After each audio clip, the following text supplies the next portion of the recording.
Bismillahirrahmanirrahim. Assalamualaikum warahmatullahi wabarakatuh.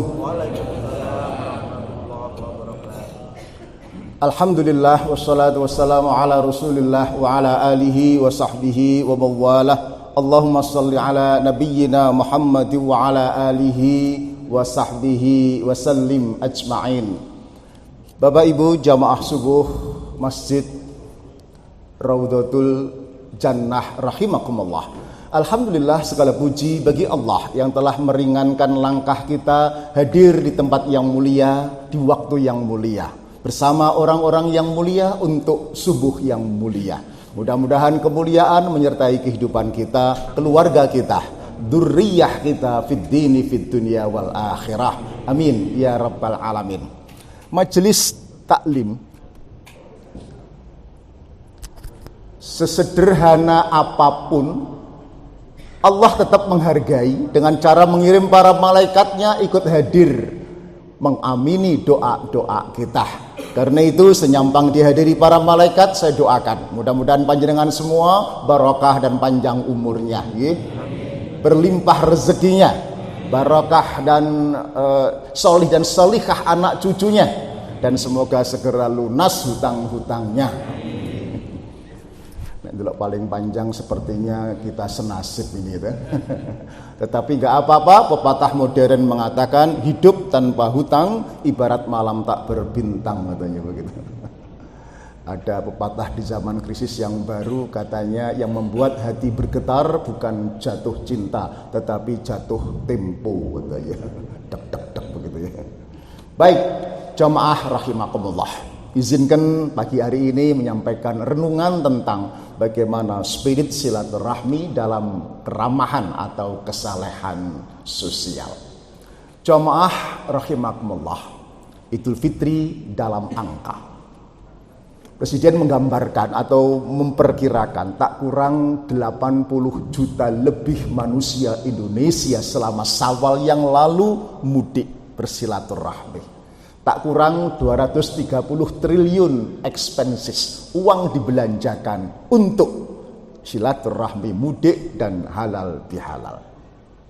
Tak kurang 92,5 triliun rupiah beredar ke pedesaan.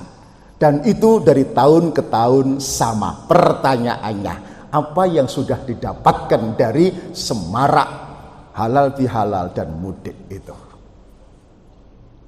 Kalau silaturahmi hanya dimaknai kultural dan ritual tanpa menangkap pesan spiritualnya, dari tahun ke tahun belanja itu ia begitu-begitu saja tanpa ada athar atau bekas yang bermakna.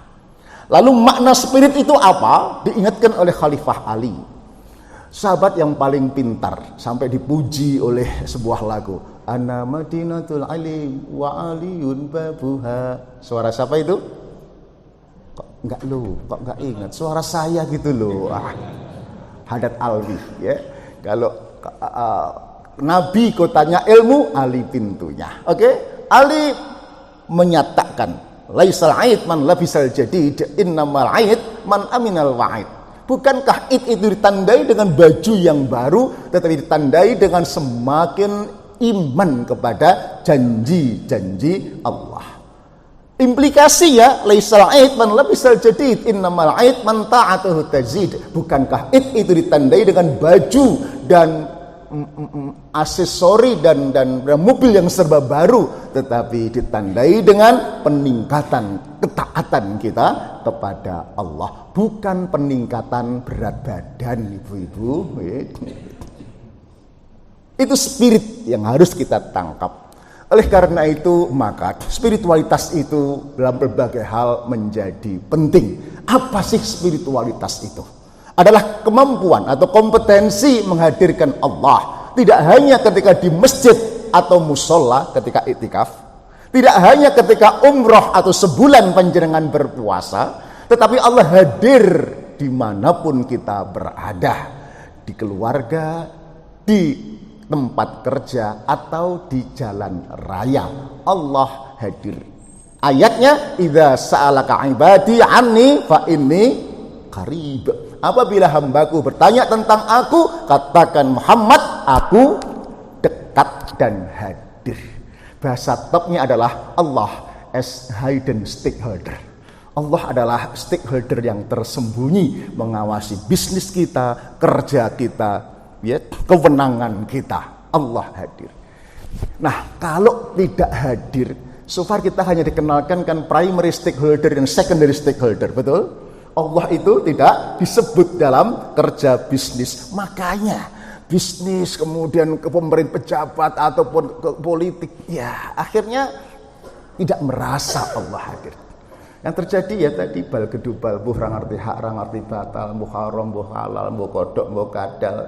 Yang masjid gak ono sepatu ya nyangking sandal, pemborong gak ono wayu, gak ono kayu watu kabel itu ya aspal, semua diun.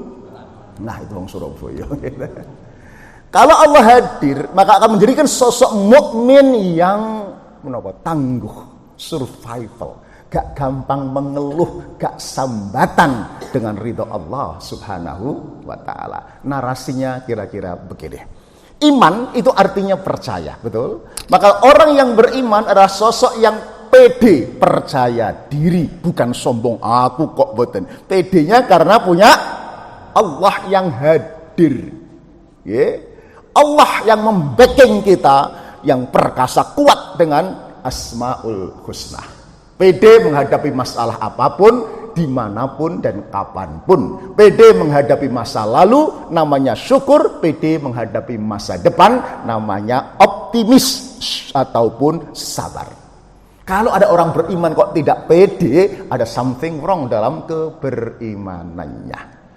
Wajar kalau kemudian Rasulullah menegaskan iman itu sepele, nisfahu asyukru, nisfahu as-sabru. Separuhnya syukur, separuhnya sabar. Ada pintu surga namanya pintu syukur, ada pintu surga namanya pintu sabar. Masih ingat keluarga ahli surga, modalnya hanya syukur dan sabar. Alkisah keluarga ini dari Timur Tengah, suaminya itu dari Ethiopia.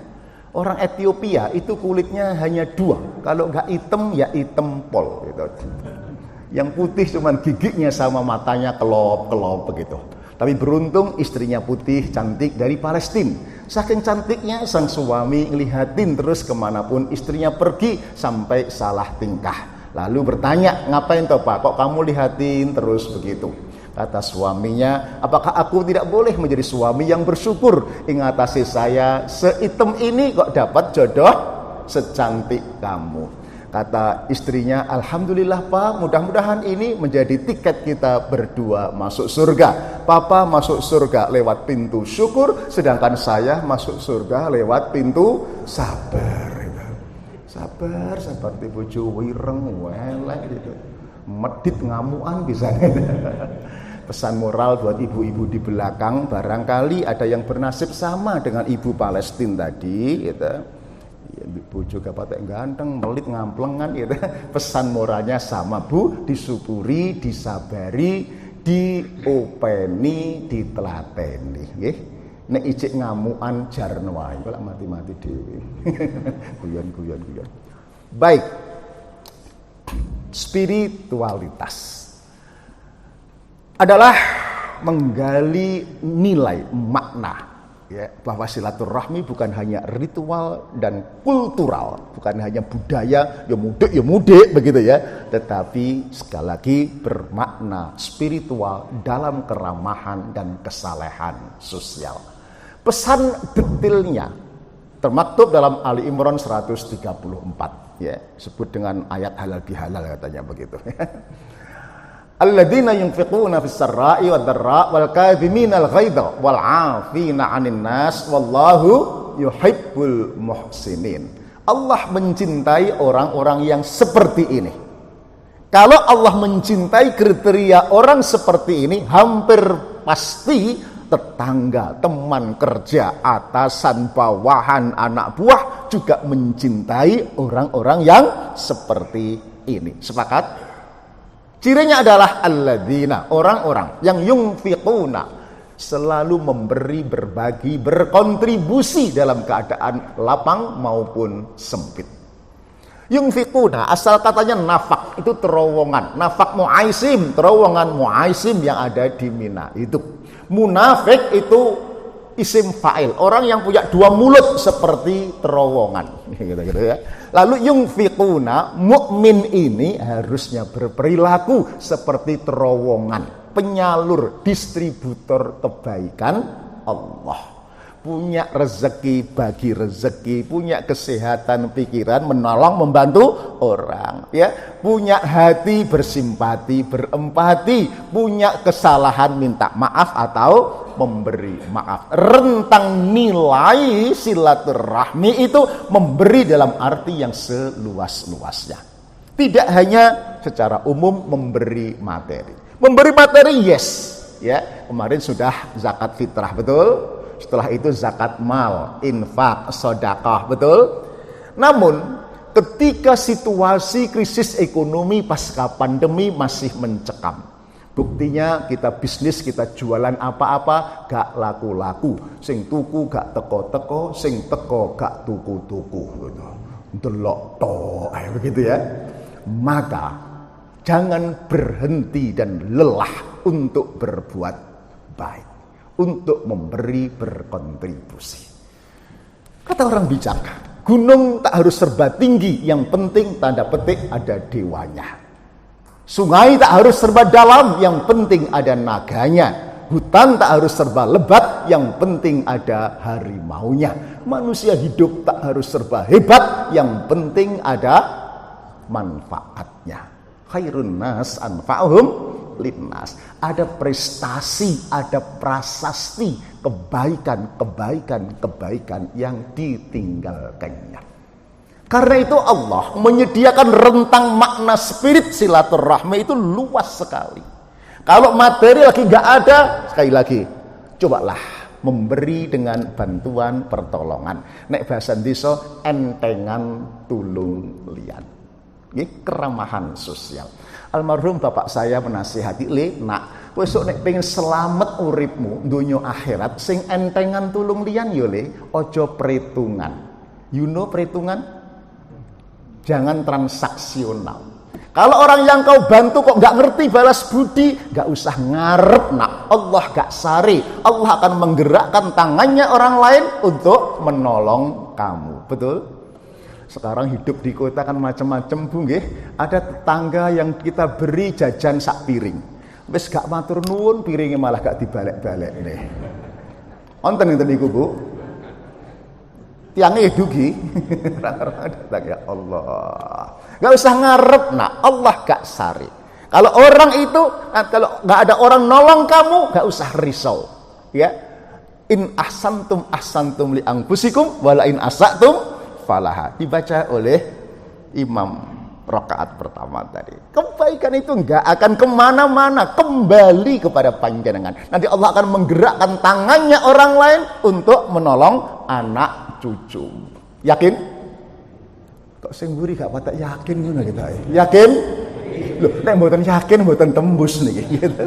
Kula dalili jenengan nanti nggih. Wa amma man a'ta wattaqa wa saddaqa bil husna fasanuyassiruhu lil yusra. Maka barang siapa yang a'ta, terjemahan bebasnya gelek memberi wong Surabaya ya. Karena takwa, bukan karena siapa atau ngarep apa-apa. Ingat, wasaddaqa bil husna, yakin, membenarkan akan adanya balasan dari Allah. Balasan itu bukan berupa uang, bukan berupa barang, tetapi berupa al-husna. Maka fasanu yassiruhu lil yusra. Implikasinya sak teklibere hidupmu akan dimudahkan oleh Allah Subhanahu wa taala. Berupa apa? Gaji bapak sebetulnya enggak seberapa, tapi delalah anaknya pinter-pinter, gak sakit-sakitan, nggih. Gak ganyang, betul? Apalagi Quran ya gampang, sekolahnya gampang, kuliahnya gampang, kerjane gampang, jodone gampang. Sing terakhir ya gampang-gampang susah lah, betul nggih? Anak gawanteng gagah gede dhuwur sugih, buktine 35 tahun titele L5, liku-liku laki-laki yang gak laku-laku. Ada kan seperti itu? Kadang suami gaji gak seberapa, tapi dilalah, nggih. Istrinya itu loh qanaah, sholihah, nriman. Persis seperti ibu-ibu di belakang itu kan wajahnya wajah-wajah yang nriman nggih, qanaah. Diberi belanja suami 1.000 sedina, leh ngelegakne gak karu-karuan. Tangan suami dicium bolak-balik. Maksudnya ditunggale kok 100 tok kira-kira begitu. Niku neriman napa cerongohan? Beda tipis lah kira-kira begitu. Guyon. Gak percaya, saya mencobanya dengan semampu saya. Di rumah ada orang datang minta tolong tak tulungi, ada orang minta nasihat tak nasihati, ada orang utang tak utangi, nggak punya uang ya tak semayani, enteng-entengan aja. Alhamdulillah perasaan saya, hidup saya dimudahkan oleh Allah Subhanahu wa Ta'ala. Ngupeni diamanai anak 6. Alhamdulillah anak 6 itu jadi orang semua. Nggak ada yang jadi orang-orangan, nggak ada yang jadi golekan atau beban. Anak 6 sudah sold out, sudah laku semua. Cucu saya 11, keren. Mudik itu 24 orang, piro iku gitu. Di kantor, karir saya juga dimudahkan oleh Allah Subhanahu wa Ta'ala. Resepnya bukan cerdas intelektual, tetapi spirit keramahan dan kesalehan sosial tadi. Buat yang muda-muda. Saya dari Jogja hijrah ke Surabaya, masuk ke Jawa Pos. Ya, meskipun lulus cum laude, gaji saya UMR tahun 88, Rp152.000. Saya ingat betul. Tapi saya tidak ngersulo, tidak mengeluh, tidak misuh-misuh. Ya, saya memberi terbaik apa yang saya bisa. Listrik selesai, di teknisi elektrik waktu itu, saya pas longgar bantu mekanik, wong yo ora iso mulih ya, belum waktunya pulang. Enggak lama naik kepala bagian teknik. Kenapa? Karena saya menguasai elektrik dan mekanik. Kepala bagian teknik ketika longgar saya bantu bagian produksi. Kenapa? Kok gak lancar-lancar. Enggak lama naik menjadi manajer produksi. Di situ saya peduli kepada bagian keuangan. Naik lagi direktur operasional. Ketika Japos cetak jarak jauh seluruh Indonesia, saya bantu relokasi mesin-mesin. Kalau pakai tenaga luar 60 juta sekali pindahan. Pakai saya ya ongkos transport dan konsumsi saja. Ya 65 tempat saya pasang semua. Naik lagi direktur utama Temprina. Umur saya baru 31 tahun. Meskipun sudah dirut, saya bantu Adi Prima dalam memarketingkan kertas-kertasnya. Gak lama naik lagi direktur utama Adi Prima. Rangkap lagi power plant 30 mega. Rangkap lagi direktur utama JP Book. Umur saya 41 tahun. Kecepatan akhirnya 51 tahun pensiun semuanya. Jabatan terakhir sekarang adalah selain pengusaha, ketua RT.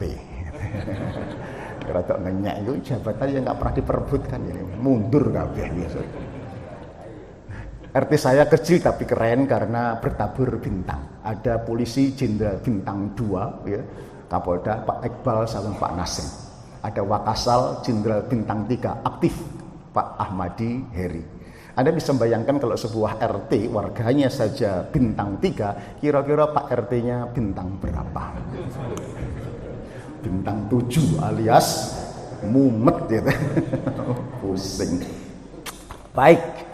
Memberi pertolongan, memberi entengan tulung liat. Berikutnya, kalau ini nggak bisa, lebih dalam lagi, lebih ringan, tetapi sungguhnya substansinya perlu dilatih. Apa itu? Memberi simpati, memuji, menghargai, mengapresiasi. Sehingga Muslim itu ramah, ya. Memuji, mengelem orang, menghargai orang, begitu. Orang tampak radikal, sangar, mecuntut manyun koyok bemo gitu. Wis gak patek ayu, gak iso guyu, ya Allah, elek kok diborong dhewe. Ramah. Oke. Ini yang banyak ditinggalkan oleh umat.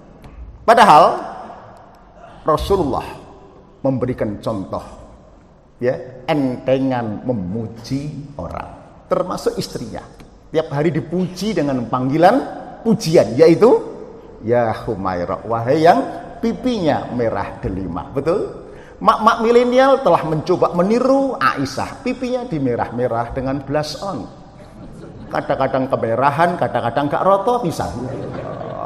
Sudah usaha kayak begitu, sedihnya gak pernah dipuji sama suaminya. Kasihan deh lu.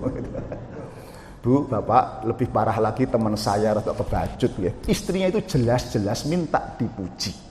Mau kondangan pakai baju baru, batik motif baru. Ya, sambil muter-muter di depan cermin begitu, papa, kalau pakai baju ini gimana? Tampak langsing enggak? Nah, suaminya terlalu polos dan jujur gitu. Walah mama, wis gembrot pakai baju model motif apapun ya, gembrot begitu. Istrinya ngambek bu, masuk kamar pintu dibanting, ceder, tengkurep, gagal kondangan gitu. Suami ini nggak paham, istri itu kalau sudah tengkurep sulit dilumahkan lagi. Betul? Perlu merah-merah 10 lagi iso melumah kira-kira gitu. Apa sih beratnya memuji istri? Kalau mulut ini nggak terbiasa memuji, pakai isyarah kok, okay? Pakai jempol, mama, nah gitu ya. Meskipun batin ini halah janjani ya bodoh. Untuk sesederhana ini sulit bagi suami yang memang tidak pernah memuji. Banyak ayah yang pinter mencukupi materi anak-anaknya, tetapi nggak pernah memuji anaknya karena tidak mengenali kelebihan anaknya. Yang dia kenal adalah kekurangan-kekurangan anaknya. Bahkan tak sedikit ayah yang membuli anaknya sendiri. Betul? Walah lele kowe subuh kawanan iki jam 5 kok adus-adus. Awakmu ireng jemburit koyok anake sapa gitu. Lali nek anake dhewe. Ya Allah. Ada yang begitu? Masya Allah. Ini penting kenapa?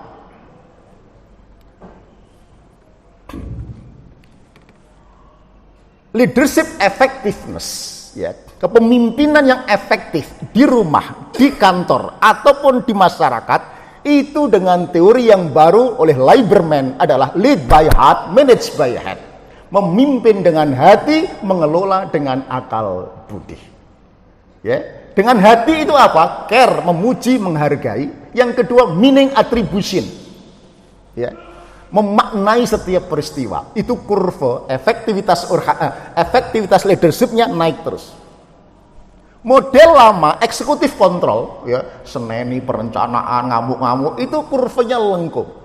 Atau emotional stimulation, teori konflik, atau pendekatan pakai bonus. Ternyata kurvanya begini. Gak ono bonus juga menarik, kakean bonus ternyata juga tidak efektif. Nah, yang naik itu begini. Care, memuji, menghargai, memaknai. Nah, diakui oleh teman-teman di BUMN, Telkom misalnya, itu para HRD pusing, anak-anak milenial sekarang generasi strawberry itu, tahu strawberry nggih? Cantik, ganteng tetapi rapuh, gak iso diseneni, gak iso dikandani. Ya, seneni sithik ini keluar. Gaji 7 juta gak peduli keluar dia. Sehingga turnover di berbagai BUMN itu 2,5 tahun. Lalu saya dipanggil sebelum pandemi yang lalu itu.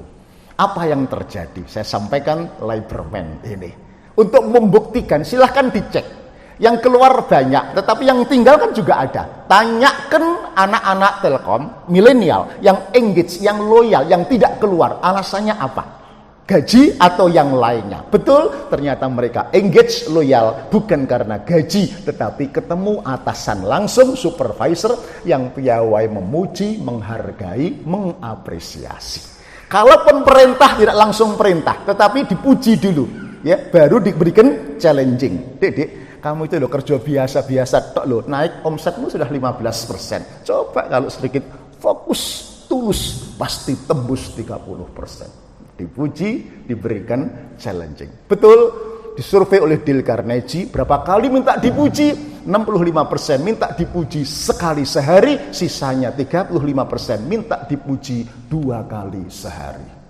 Lha lak bosmu gak kerja iku muji awakmu tok kira-kira begitu. Tapi itulah anak-anak kita. Ibu, oleh karena itu kalau panjenengan pimpinan tidak ingin kehilangan anak buah milenial yang pintar-pintar, Kalau Anda seorang ayah bunda, tidak kehilangan anak kandung yang juga pintar-pintar. Kalau Anda seorang guru pendidik, tidak mau kehilangan anak didik yang pintar-pintar, maka rubahlah model pendidikan kepemimpinan di rumah, di kantor, atau di sekolah dengan mengikuti Rasulullah, yaitu entengan, tulung lian, memuji, menghargai, mengapresiasi, care. Kalau nesu marah, itu marah dengan hati, bukan marah-marah. Ya, marah dengan hati, bukan marah-marah dengan emosi. Marah-marah dengan emosi itu ya saben hari marah, Bu, gitu. Ngomel kira-kira begitu, ya. Baik, Bu, karena itu ayo kita coba praktekkan di rumah dengan bahasa sederhana, mengapresiasi. Tolong, terima kasih, maaf, betul? Di rumah ketika pulang dari masjid disupiri anak saya ingat pasti terima kasih ya nak, makasih ya le. Ya. Ada banyak sering tamu, kemudian istri lupa membuatkan teh. Saya minta tolong kepada ART ya, yang part-time di situ. Minta tolong, mak tolong gawekno teh. Kalau ada kalimat tolong, gak mungkin dengan nada marah kan, tolong kan gak mungkin kan. Rendah, tolong gawekno teh. Enak-enak ngobrol dengan tamu, tehnya keluar, saya berhenti ngobrol, sekedar mengucapkan mak terima kasih ya, matur nuwun. Kalau seandainya panjenengan ART-nya kira-kira lega, nyaman apa mboten? Meskipun gajinya gak sepiro, telatan pisan, dia akan loyal. Begitu karyawan, begitu ART, begitu orang-orang di sekitar kita. Sekurang apapun dia suka dihargai, diapresiasi, dan dipuji. Betul?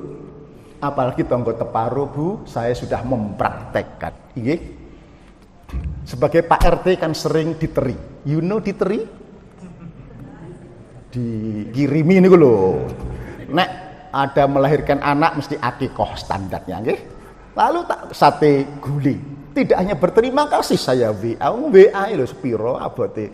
Aduh Bu, terima kasih sate gulune enak Bu. Satene gede empuk pisan. Gulene ya kewendel gak mambu kambing pisan gitu. Tak dari gitu. Ibu itu membalas, "Walah Pak RT pinternya kalau nyenengkan hati orang lain."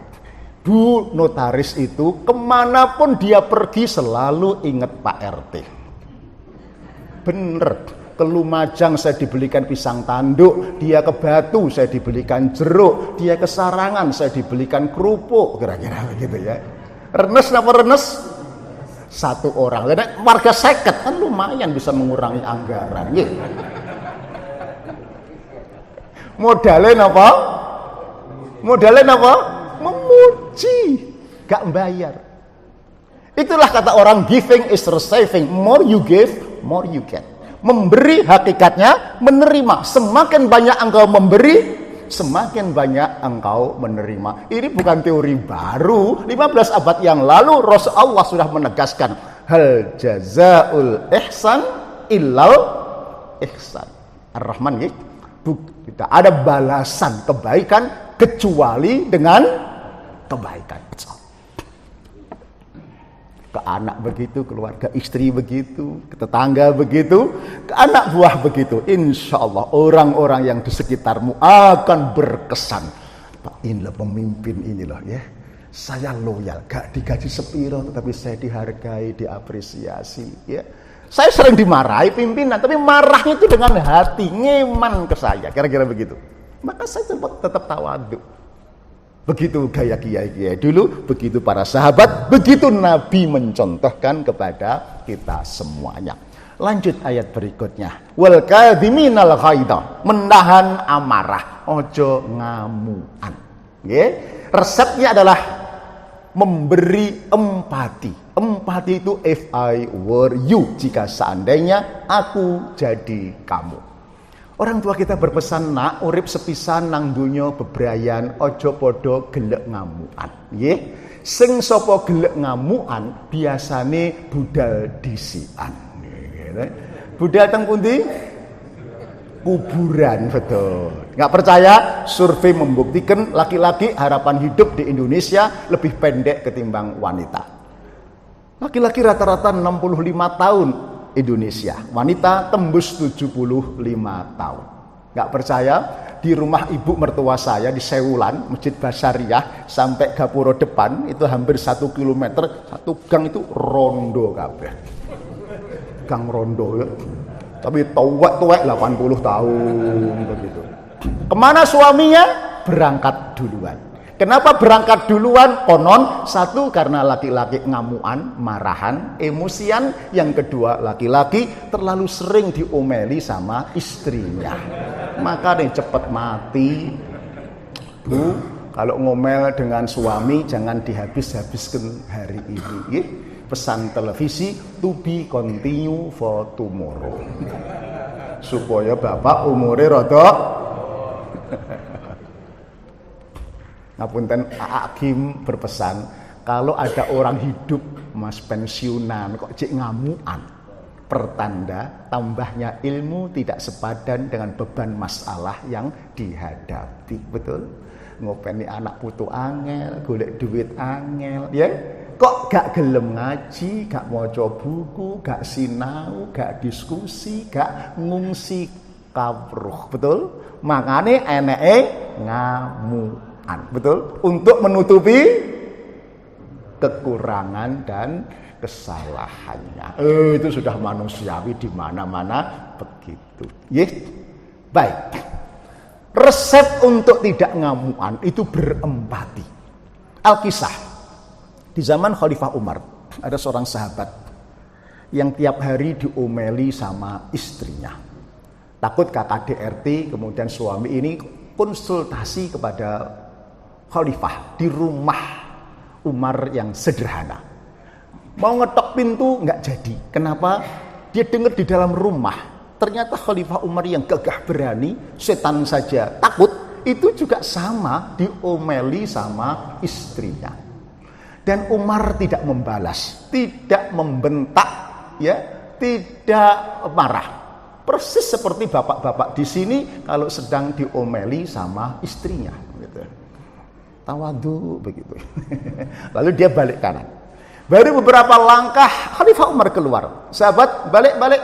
Kenapa kok nggak jadi kesini? Iya Khalifah tadi mau konsultasi. Tentang apa? Istri saya itu loh Khalifah, cerewet ya Masya Allah. Tanggal nom cerewet, tanggal tuwek. Apalagi. Terus kok nggak jadi? Malu Khalifah. Lah kenapa kok malu? Loh, ternyata Khalifah Umar kok tambah nemen. Wahai sahabat, kata Umar, berempatilah kepada istri. Beri empati kepada istrimu. Apa itu empati? If I were you, jika seandainya kamu jadi istri, repot. Gimana gak capek, gak bete, ngopeni kamu, ngopeni resik rumahmu, ngopeni anak-anakmu, kadang titipan adikmu, ponakamu, bapak ibumu, ya kesel lah. Gimana gak capek subuh isah-isah, mari ngono olah-olah, mari ngono umbah-umbah ya, ngeterne sekolah, sore jemput sekolah, ngisa lagi turu mbok gugah gitu. Capek lah, ya. Maka beri empati kepada istri di rumah. Marah itu ada di mana-mana pemicunya, betul? Di jalan sering marah, apalagi kalau ditelikung oleh mobil. Kita ngantri tertib, ada mobil seot begitu. Sering apa sering? Oke, ada 3 respon. Ya, 1 tetap di belakang, gak nyelip, gak balas nyelip, tapi ngomel-ngomel. Sopir goblok ngawur, ini sim tuku kita. Ada begitu? Yang kedua, emosi, ganti nyalip. Setelah mobil sejajar, pintu jendela kiri dibuka, wong Surabaya seret misuh begitu. Pilihan kedua. Oke. Pilihan ketiga, gak terima misuh, dia selip potong, ajak minggir, turun, ditantang untuk berantem. Ada seperti itu? Kita wong riyadul anu janah gak ono sing ngono gitu. Ada begitu? Anda pilih respon yang mana? 1, 2 atau 3?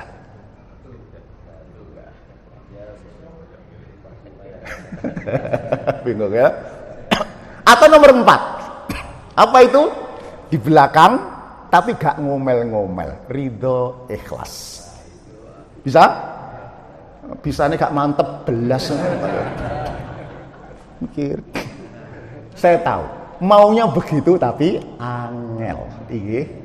Pesan di buku The Seven Laws of Happiness, agar jenengan tidak emosi gara-gara orang lain, maka beri empati.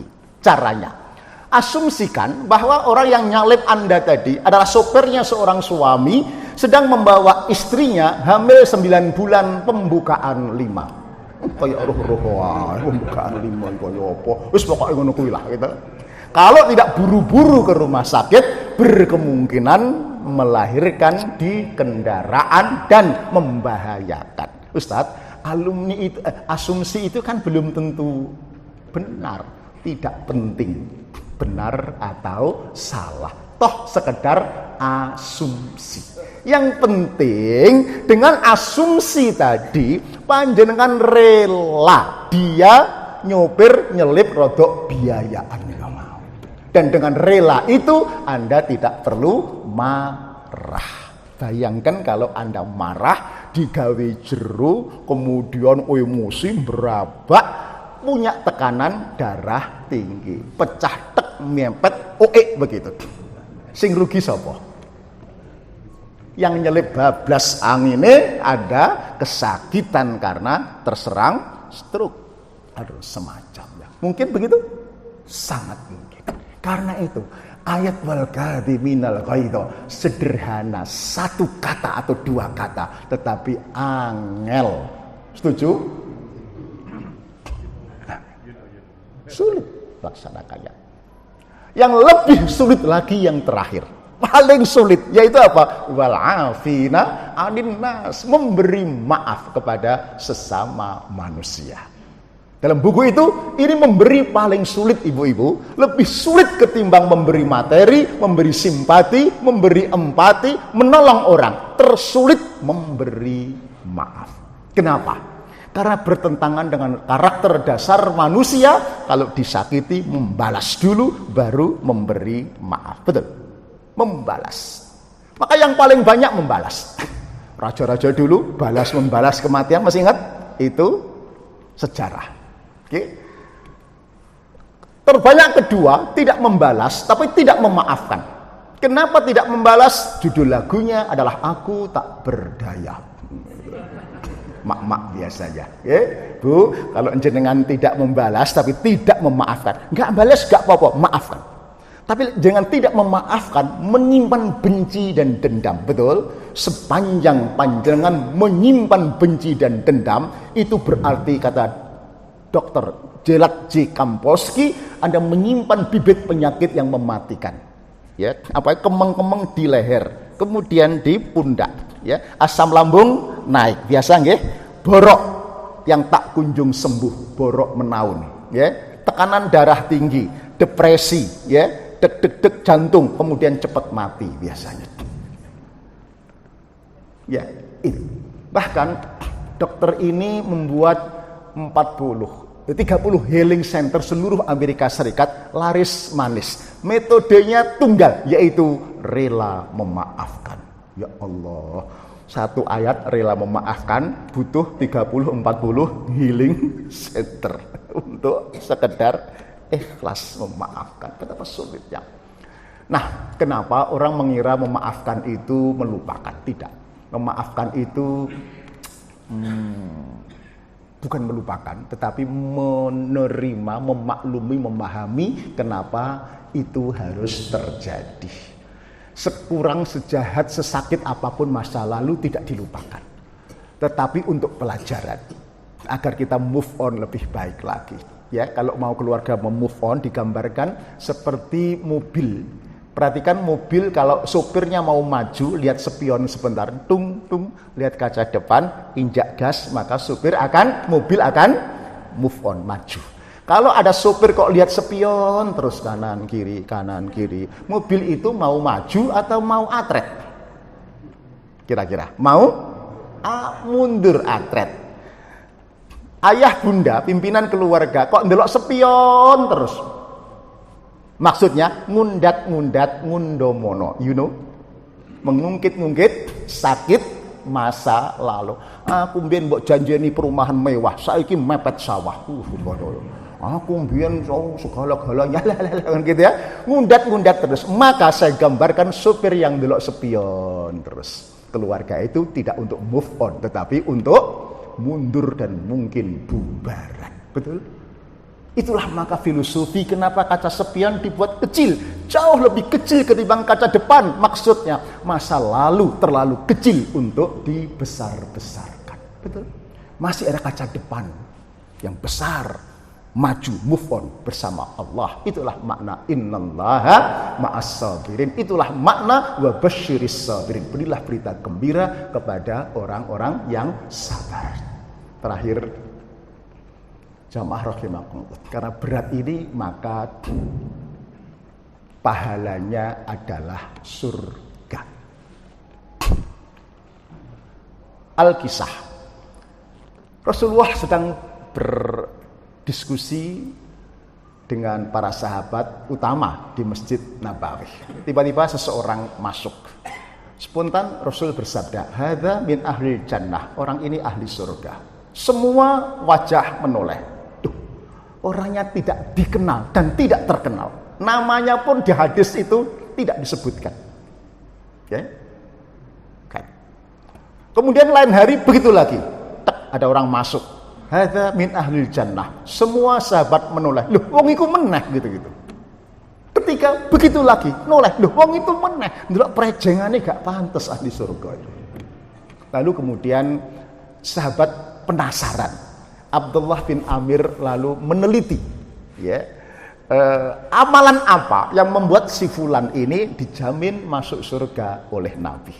Lalu dia pura-pura kemalaman di rumahnya si fulan untuk bisa menginap. Lalu malam hari dia tidak tidur, tapi dingke, dingke, ya, meneliti. Jangan sholat semalam suntuk, ternyata enggak, tidur semalam suntuk.